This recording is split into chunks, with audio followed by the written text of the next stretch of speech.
ఎన్నికల ప్రచారం అయిపోయినాక కూడా ఓటర్లను మభ్యపెట్టే పనులు చేస్తున్నట్టే కొడుతున్నది కాంగ్రెస్ పార్టీ. మరి లేకుంటేంది, ఇన్ని రోజులు లేంది ఇప్పుడు అజారుద్దీన్కు మంత్రి పదవి ఇచ్చుడు అంటే ఎన్నికల ప్రచారాన్ని పొడిగించినట్టే కాదా? ఇవాళ సచివాలయంలో అజారుద్దీన్కు మైనార్టీ వెల్ఫేర్ ఎంటర్ప్రైజెస్ మంత్రి పదవి ఇచ్చినందుకు మాజీ క్రికెటర్ తాజా మంత్రి అజారుద్దీన్ మంత్రి పొన్నం ప్రభాకర్ వాకిటి శ్రీహరిలను మర్యాదపూర్వకంగా కలిసిండు.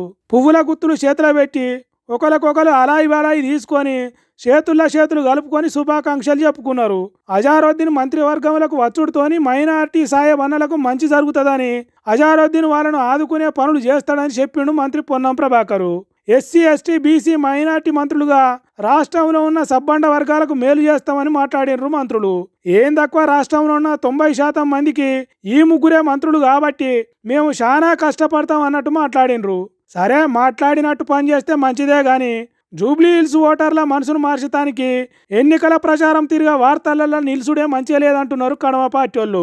ఈ 2 ఏళ్లు మైనార్టీలకు మంత్రి పదవి లేకుండా చేసింది ఎవరు, మైనార్టీలకు అన్యాయం చేసింది ఎవరు మరి అని ఎత్తి పొడుస్తున్నారు ఇంకొంతమంది.